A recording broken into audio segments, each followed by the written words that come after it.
There are a number of ways to reduce opioid tolerance, and at least one way to reverse it. And that way to reverse it is kappa opioid agonism. Now, the kappa opioid receptor is not like the other receptors. It does not result in pleasurable effects. In fact, it tends to be unpleasant. It tends to be dysphoric rather than euphoric. It also causes hallucination at higher dosage. However, repeated kappa opioid agonism upregulates the mu and delta opioid receptor, which are the receptors responsible for the pleasurable effects of opioids. In humans, we have ibogaine. Ibogaine is a kappa opioid agonist. It's a dirty drug, so it does multiple things, but the kappa opioid agonism is its presumed mechanism in the treatment of opioid dependence, and it appears pretty effective in the treatment of opioid dependence. In this study, you can see benefits up to a year later. Additionally, ibogaine is useful in the acute withdrawal of opioids. Next, we have opioid antagonists. At low doses, they have various paradoxical and beneficial effects.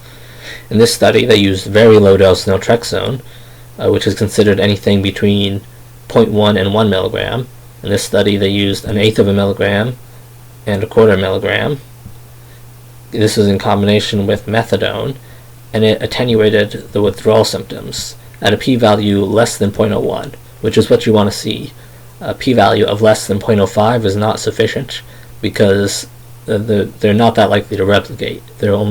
It's close to a coin toss. It's close to a 50-50.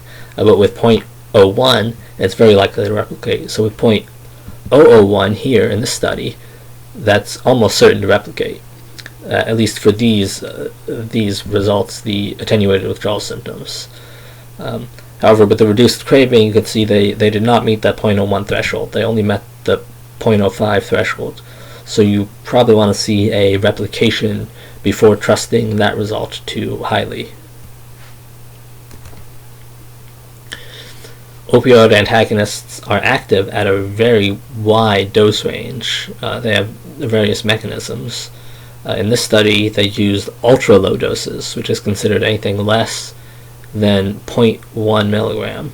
Here they gave 0.002 and 0.004, so very, very tiny doses. And this seemed to be effective when combined with opioids.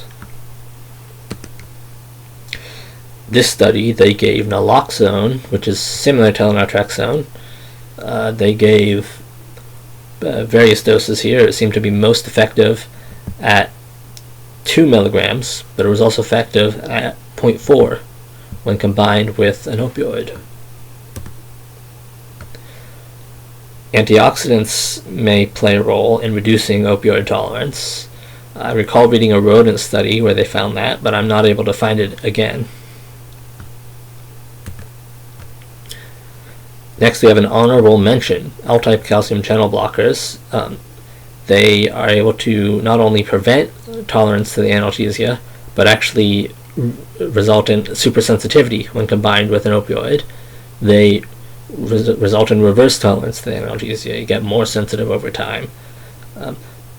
The problem, however, is they also seem to suppress the rewarding effects. So while it may be useful in pain relief, it's not as utopian as other mechanisms.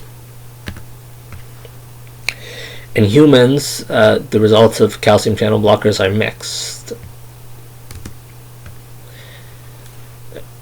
Lastly, we have phosphodiesterase inhibitors.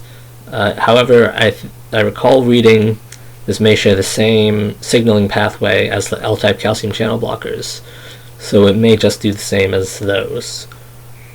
And that is it for today. I will leave a link in the description to my Discord, Paradise Engineering.